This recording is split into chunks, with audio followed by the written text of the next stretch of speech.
high poverty rate in the International Monetary Fund's annual assessment of the economy. The fund said about 1 in 7 people were living in poverty and that it needed to be tackled urgently. It recommended raising the minimum wage and offering paid maternity leave to women to encourage them to work. The report also cut the country's growth forecast from 2016 to 2.2% from a previous prediction of 2.4%. So the IMF is warning, hey, United States, you're in poverty. 1 in 7 people are living in poverty. Something has to be done about it. Well, what did we do? And I understand that, you know, listeners of this show are informed. They look at the details, and a lot of people do. But in general, what happens as a society? We're all guilty of this. I do this too. I mean, I'm busy. We let things slide. We let certain corporations and banks and organizations loot the economy. We let certain groups attack internet freedom. We let certain groups, like example of this article here, cable companies overcharging millions and millions of dollars to customers without even realizing it. I mean, we're just getting attacked on all fronts, and we're tired, we're upset, and we're kind of just letting it happen. And the end result is 1 in 7 are in poverty. So instead of us saying, wow, we need to go back and look at all those details about the bankers that did these things to the economy, 183 billion or whatever more it is now in taxpayer profits to the banks, how they got away with that. No one went to prison. Wow, that's crazy. But instead of saying that, we come and say, higher minimum wage. We're upset. Do something about it. No, guys, we got to fix the root cause. When the boat is filling up with water, don't just, dump gasoline in it. You got to hole up the boat, man. You got to fix the boat. All right, we'll be right back. We've got a guest talking about the internet kill switch and internet freedom. So let's go back to 2010. A lot of you are going to remember this. The internet kill switch, the notorious, the nefarious internet kill switch. And here's an article from the Huffington Post. Internet, quote, kill switch approved by Senate Homeland Security Committee. The Senate Committee on Homeland Security and Governmental Affairs has approved a cybersecurity bill protecting cyberspace as a National Asset Act that would give the president far-reaching authority over the internet in the case of an emergency. As The Hill explains, the bill, sponsored by Senator Joe Lieberman, Susan Collins, and Tom Carper, would give the president, quote, emergency authority to shut down private sector or government networks in the event of a cyber attack capable of causing massive damage or loss of life. The original bill granted the president the authority to indefinitely shut down networks, but an amendment to the PCNAA approved yesterday mandates that the president get congressional approval after controlling a network for 120 days. The authority granted to the government in this bill has been likened to an internet kill switch.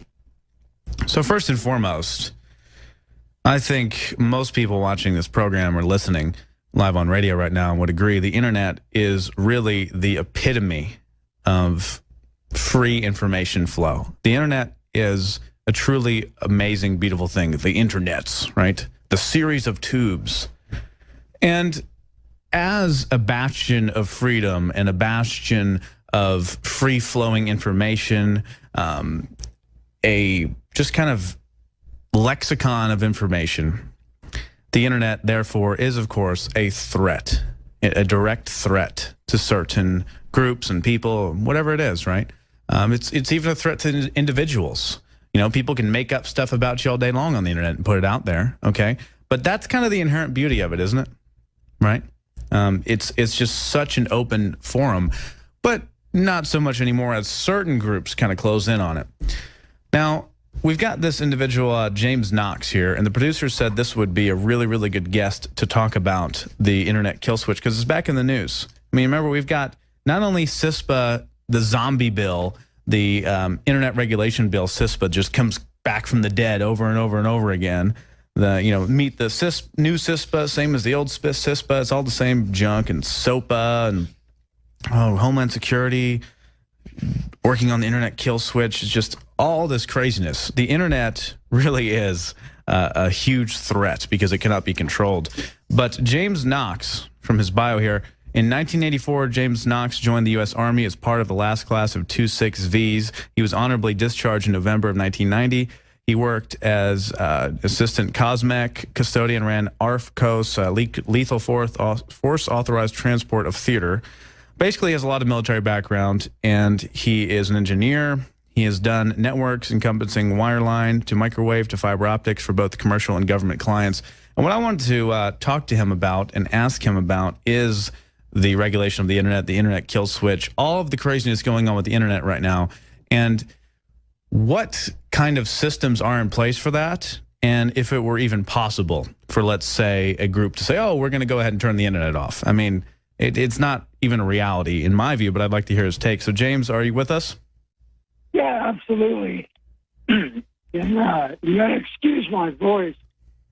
We were doing a little yelling at bad guys yesterday for interdiction training, and the hoarseness kicked in on me.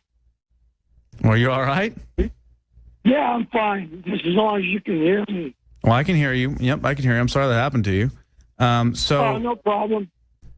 Well, gee, you know, I heard that you live out there in California on a very kind of sustainable property with a lot of your own stuff going on out there. So I'd imagine, you say a horse kicked you? No, we were doing interdiction training. Oh, okay. Basically, action shooting, and my voice is hoarse from screaming at bad guys. Yeah. Gotcha. Basically, you know, what we do is we go out and set up, you know, you've got a course, and you've actually got, you know, hostages and bad guys, you know, and you engage those. I got you. So you're doing some training.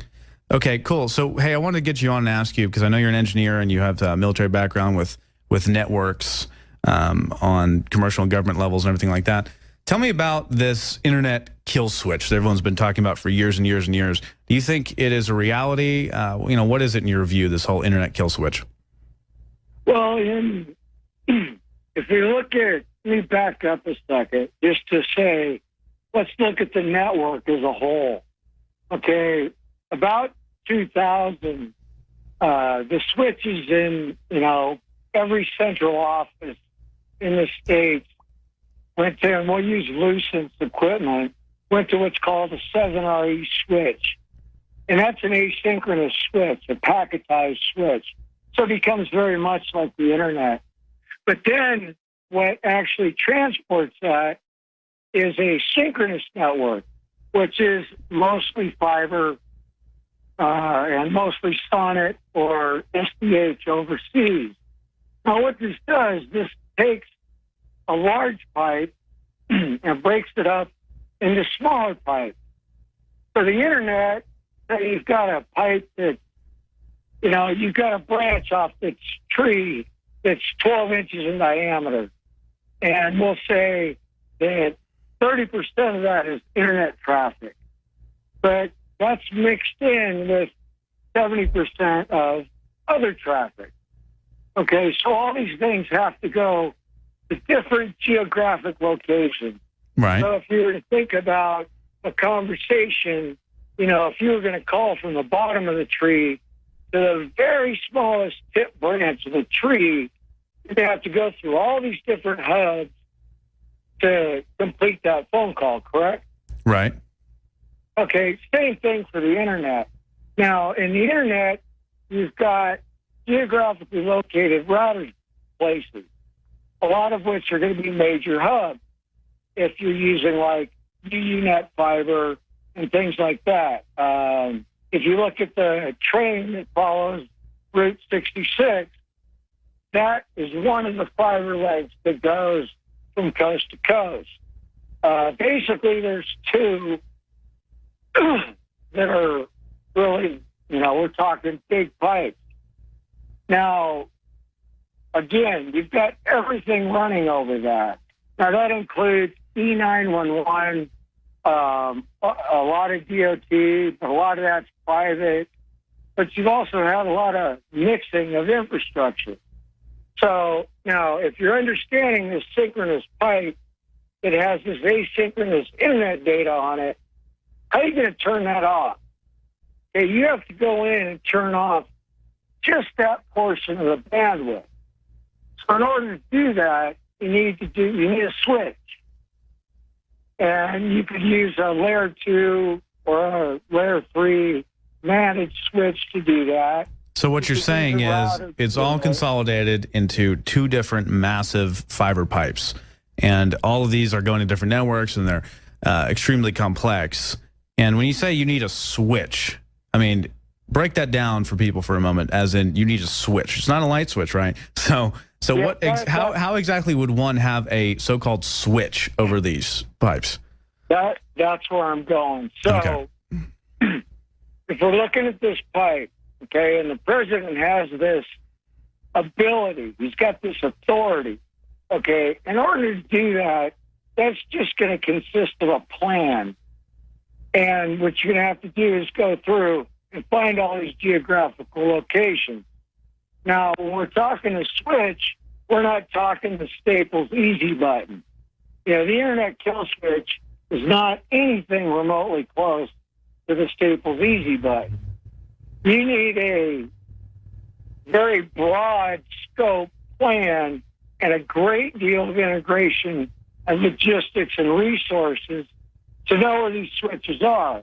Now, when I say switch, that means that this internet traffic is going, you know, it leaves your machine, it's tied to an IP address, which is tied to your physical MAC address, and then it's basically like stuffing an envelope with an envelope in order to tell that data packet where it needs to go.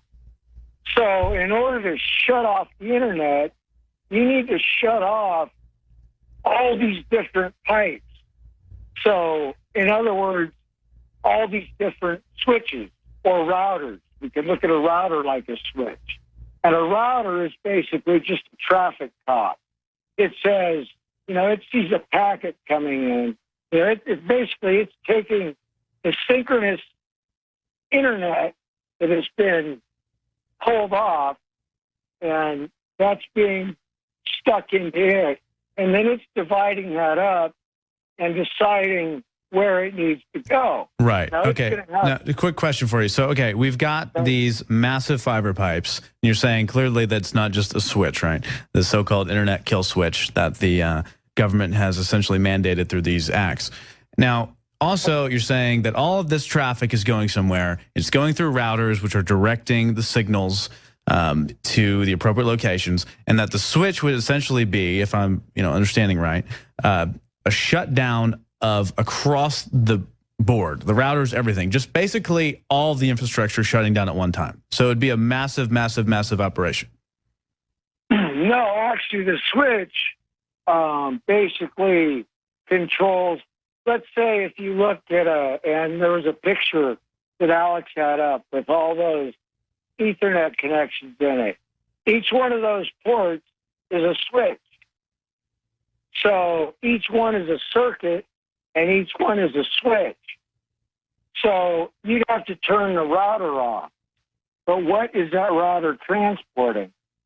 Is it transporting just civilian internet, or is it transporting, government internet? Who knows? So it may be so complex that you have to go in to all these different switches and specifically turn off groups of circuits in all kinds of places. Now, to turn off the internet as a whole, you could do that much easier by going to, like, the major hubs, the major network operations centers of, say, AT&T or any other large telco, and you can shut those points off, but that's not going to shut off local use. So if you think about America as a whole, try to shut everybody off. I mean, just... Yeah, it's pretty much not going to happen. Just an OC 768 circuit, okay, which will travel over two pairs of glass or two pieces of glass that are smaller than a human hair.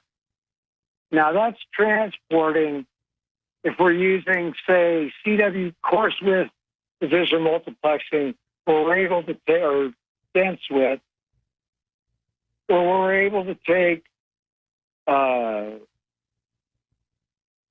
a multitude of 16, say, OC48 nodes and multiplex them on to those two pieces of glass. So in And other those- words, something smaller than a piece of hair is